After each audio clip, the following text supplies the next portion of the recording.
ಆದಿಲ್ಶಾಹಿ ಹತ್ತಿರ ಅಲ್ಲಿ ಸೇವೆ ಸಲ್ಲಿಸುತ್ತಾ ಅವರು ದಾವಣಗೆರೆ ಜಿಲ್ಲೆಯ ಹೊದಿಗೆರೆಯಲ್ಲಿ ದೈವಾಧೀನರಾಗಿ ಅಲ್ಲಿ ಅವರ ಸಮಾಧಿಯನ್ನು ಇವತ್ತಿನ ದಿವಸ ಅಲ್ಲಿದೆ. ಇವತ್ತು ಆ ಸಮಾಧಿ ಪರಿಸ್ಥಿತಿ ನೋಡಬೇಕಾದ್ರೆ ಬಹಳ ಒಂದು ಕೆಟ್ಟ ಪರಿಸ್ಥಿತಿಯಲ್ಲಿದೆ.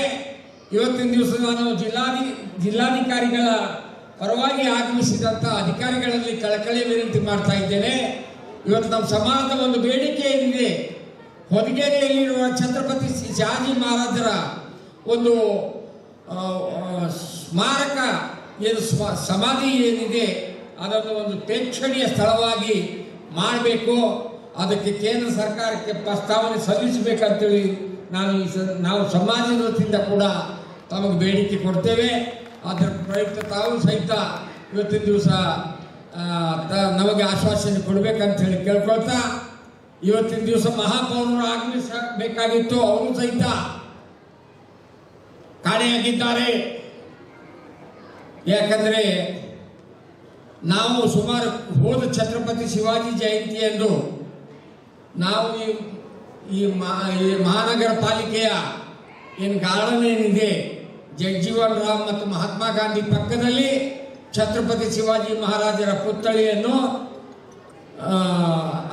ಅಲ್ಲಿ ಸ್ಥಾಪನೆ ಮಾಡಲು ಅಲ್ಲಿ ಸ್ಥಳಾವಕಾಶ ಒದಗಿಸಿಕೊಡ್ಬೇಕಂತ ಹೇಳಿ ಕೂಡ ನಾವು ಕಳೆದ ಸಾಲಿನಿಂದ ಕೇಳ್ತಾ ಇದ್ದೇವೆ. ಒಂದು ಸುಮಾರು 15-20 ಜನ ಕಾರ್ಪೊರೇಟರ್, ಮಹಾನಗರ ಪಾಲಿಕೆ ಸದಸ್ಯರು ಮತ್ತು ಹಣಕಾಸು ಸಮಿತಿಯ ಅಧ್ಯಕ್ಷರು, ಕಾರ್ಮಿಕ ಸಮಿತಿಯ ಅಧ್ಯಕ್ಷರು ಎಲ್ಲರೂ ರಿಕಮೆಂಡ್ ಮಾಡಿದ್ದಾರೆ.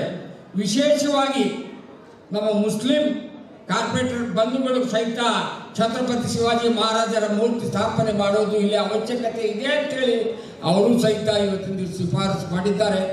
ಇವತ್ತು ಮಹಾಪೌರರು ಆಗಮಿಸಬೇಕಾಗಿತ್ತು.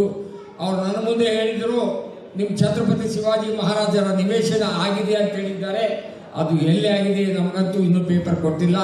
ಆ ಆದೇಶ ಬಂದ ನಂತರ ನಾವು ಇದು ಮಾಡೋಣ. ನಮ್ಮ ಹಲವಾರು ಬೇಡಿಕೆಗಳಿವೆ. ಇಲ್ಲಿ ಈಗ ಮಾತಾಡಿದ್ರೆ ಏನೂ ಆಗಲ್ಲ. ಈಗ ಇಲ್ಲಿ ಕೆಲವು ಜನ ಅಧಿಕಾರಿಗಳಿದ್ದಾರೆ, ಪಾಪ ಅವರು ಯಾವುದೇ ನಿರ್ಣಯ ಕೈಗೊಳ್ಳುವಂಥ ಹಂತದಲ್ಲಿಲ್ಲ. ಇವತ್ತಿನ ದಿವಸ ರಾಜಕಾರಣಿಗಳಿದ್ದರೆ ನಾವು ಮಾತಾಡ್ತಿದ್ದೆವು. ನಮ್ಮ ಬೇಡಿಕೆಗಳೇನು, ನಮ್ಮ ಸಮಾಜ ಯಾವ ಪರಿಸ್ಥಿತಿಯಲ್ಲಿದೆ, ಕರ್ನಾಟಕ ರಾಜ್ಯದಲ್ಲಿ ಸುಮಾರು 75 ವರ್ಷದ ಇತಿಹಾಸದಲ್ಲಿ ನಮ್ಮ ಸಮಾಜಕ್ಕೆ ಏನು ಅನ್ಯಾಯ ಆಗಿದೆ ಎಂಬುದರ ಬಗ್ಗೆ ನಾವು ತಿಳಿಸಬೇಕಾಗಿದೆ. ಇವತ್ತಿನ ದಿವಸ ನಮಗೇನು ಸಿಗಬೇಕಾಗಿದೆ, 3Bಯಿಂದ 2Aಗೆ ಏನು ಶಂಕರಪ್ಪ ವರದಿ ಏನು ಕೊಟ್ಟಿದ್ದಾರೆ, ಹಿಂದುಳಿದ ವರ್ಗದ ಆಯೋಗದ ಅಧ್ಯಕ್ಷರು ವರದಿ ಕೊಟ್ಟಿದ್ದಾರೆ. ಆ ವರದಿ ಇನ್ನೂ ಸಿದ್ದರಾಮಯ್ಯನವರು ಬಹಿರಂಗಪಡಿಸ್ತಾ ಇಲ್ಲ. ಸುಮಾರು 800 ಕೋಟಿ ರೂಪಾಯಿ ವೆಚ್ಚ ಮಾಡಿ ಆ ವರದಿಯನ್ನು ಸಿದ್ಧಪಡಿಸಲಾಗಿದೆ. ಆದಾಗ್ಯೂ ಸಹಿತ ಇವತ್ತಿನ ದಿವಸ ಆ ವರದಿ ಬಹಿರಂಗ ಆಗಿಲ್ಲ. ಆದಷ್ಟು ಶೀಘ್ರವಾಗಿ ಆ ವರದಿಯನ್ನು ಬಹಿರಂಗಗೊಳಿಸಿದ ನಂತರ ನಮ್ಮ ಸಮಾಜಕ್ಕೆ ಏನು ಅನ್ಯಾಯ ಆಗಿದೆ ಎಂಬುದರ ಬಗ್ಗೆ ನಮಗೆ ತಿಳುವಳಿಕೆ ಆಗ್ತದೆ. ನಮ್ಮ ಜನಾಂಗ ಓನ್ಲಿ ಭಾರತ ದೇಶದ ಗಡಿ ಕಾಯುವ ಕೆಲಸ ಒಂದೇ ಮಾಡ್ತಾ ಇದೆ. ಇವತ್ತು ನಾವು ಹೆಮ್ಮೆ ಪಡಬೇಕು. ನಾವು ಭಾರತ ದೇಶದಲ್ಲಿ ಹುಟ್ಟಿ ಇವತ್ತು ಬೆಳಗಾವಿನಲ್ಲಿ ನಮ್ಮದೇ ಒಂದು ಮರಾಠ ರೆಜಿಮೆಂಟ್ ಮಿಲಿಟರಿ ಕ್ಯಾಂಪ್ ಇದೆ. ಇವತ್ತು ನಮ್ಮ ಸಮಾಜದ ಯೋಧರು ಇವತ್ತು ಗಡಿ ಕಾಯುವ ಕೆಲಸ ಮಾಡ್ತಾ ಇದ್ದಾರೆ. ಯಾವುದೇ IAS IPS ಅಧಿಕಾರಿಗಳು ಇವತ್ತು ಯಾರೂ ಇಲ್ಲ, ಕ್ಲಾಸ್ 1 ಅಧಿಕಾರಿಗಳು ಯಾರೂ ಇಲ್ಲ.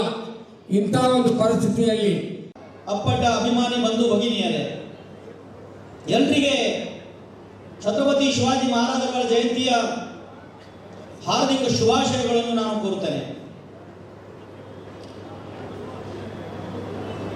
ಪ್ರಾರಂಭದಲ್ಲಿ ಜಗಜ್ಜನನಿ ಜಗನ್ಮಾತಮ್ಮ ತುಳಜಾ ಭವಾನಿ,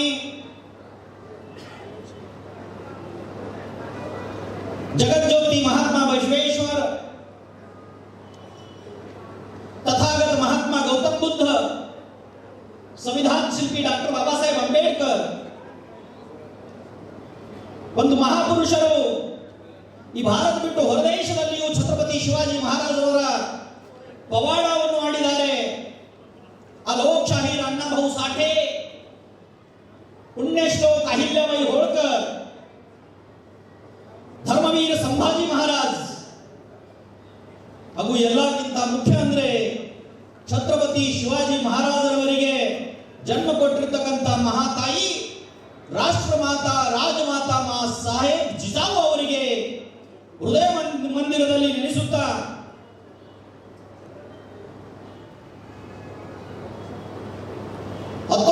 ಫೆಬ್ರವರಿ 1630 ಇಸ್ವಿಗಿಂತ ಮುಂಚೆ ಈ ರಾಷ್ಟ್ರದಲ್ಲಿ ಅನ್ಯಾಯ ಅತ್ಯಾಚಾರಿಗಳ ತಾಂಡವ ನೃತ್ಯವನ್ನು ಆಗ್ತಾ ಇತ್ತು. ಮಾತಾ ಭಗಿನಿಯವರ ಮರ್ಯಾದೆ ಭಂಗ ಆಗ್ತಾ ಇತ್ತು. ಕೃಷಿಕರ ತನ್ನ ಶ್ರಮದಿಂದ ಬೆಳೆದಿರ್ತಕ್ಕಂಥ ಧಾನ್ಯವು ಕರದ ಸ್ವರೂಪದಲ್ಲಿ ಲೂಟಿ ಆಗ್ತಾ ಇತ್ತು. ಎಲ್ಲಾ ಕಡೆ ಹಾಹಾಕಾರ ಆಗುವ ಸಂದರ್ಭದಲ್ಲಿ ಯಾರೂ ಅನ್ಯಾಯದ ಪ್ರತಿಕಾರವನ್ನು ಮಾಡಿರ್ತಕ್ಕಂಥ ಶಕ್ತಿ ಯಾರಲ್ಲೂ ಇದ್ದಿಲ್ಲ. ಆ ಸಮಯದಲ್ಲಿ ಮಹಾರಾಷ್ಟ್ರ ರಾಜ್ಯದ ಆ ಶಿವನೇರಿ ಕೋಟೆಯ ಮೇಲೆ ರಾಷ್ಟ್ರಮಾತಾ ರಾಜಮಾತಾ ಮಾ ಸಾಹೇಬ್ ಜಿಜಾವು ಅವರ ಗರ್ಭದಿಂದ ಹಿಂದವಿ ಸ್ವರಾಜ್ಯದ ಸಂಸ್ಥಾಪಕರು ಆಗಿರುವಂತಹ ಛತ್ರಪತಿ ಶಿವಾಜಿ ಮಹಾರಾಜ್ ಅವರ ಜನನ ಇತ್ತು. ಶಿವಾಜಿ ಮಹಾರಾಜರಿಗೆ ಜನ್ಮವನ್ನು ಕೊಟ್ಟಿರ್ತಕ್ಕಂಥ ರಾಷ್ಟ್ರಮಾತಾ ರಾಜಮಾತಾ ಮಾ ಸಾಹೇಬ್ ಜಿಜಾವು ಅವರು ಬರೀ ಛತ್ರಪತಿ ಶಿವಾಜಿ ಮಹಾರಾಜರಿಗೆ ಜನ್ಮವನ್ನು ಕೊಟ್ಟಿಲ್ಲ, ಅವರಿಗೆ ಸಂಸ್ಕಾರದಿಂದ ನೀತಿವಂತ, ಧೈರ್ಯವಂತ, ವರ್ಣವಂತ, ಶೀಲವಂತವನ್ನು ಮಾಡಿರ್ತಕ್ಕಂಥ ಪುಣ್ಯದ ಕಾರ್ಯವನ್ನು ಆ ರಾಷ್ಟ್ರಮಾತಾ ರಾಜಮಾತಾ ಮಾ ಸಾಹೇಬ್ ಜಿಜಾವು ಅವರು ಮಾಡಿದ್ದಾರೆ. ಅನೇಕ ರಾಜ ಮಹಾರಾಜರು ಈ ಭಾರತ ಭೂಮಿಯಲ್ಲಿ ಆಗಿ ಹೋಗಿದ್ದಾರೆ. ಆದರೆ ಆ ರಾಜರು ಬರೀ ರಾಜರು ಆಗಿ ಹೋಗಿರು. ಆದರೆ ರಾಜರಲ್ಲಿ ಮಹಾರಾಜರು ಆಗಿರ್ತಕ್ಕಂಥ ಶ್ರೇಯವು ಕೇವಲ ಹಾಗೂ ಕೇವಲ ಛತ್ರಪತಿ ಶಿವಾಜಿ ಮಹಾರಾಜರಿಗೆ ಸಲ್ಲುತ್ತದೆ. ಶಿವಾಜಿ ಮಹಾರಾಜರು ಬಾಲ್ಯದಲ್ಲಿ ರಾಷ್ಟ್ರಮಾತಾ ರಾಜಮಾತಾ ಮಾ ಜಿಜಾವು ಅವರ ಸಂಸ್ಕಾರದಲ್ಲಿ ಬೆಳೆದಿರ್ತಕ್ಕಂಥ ಶಿವಾಜಿ ಮಹಾರಾಜರು ಈ ಕರ್ನಾಟಕದ ನೆಲದಲ್ಲಿಯೂ ಅನೇಕ ಸಲ ಬಂದು ಹೋಗಿ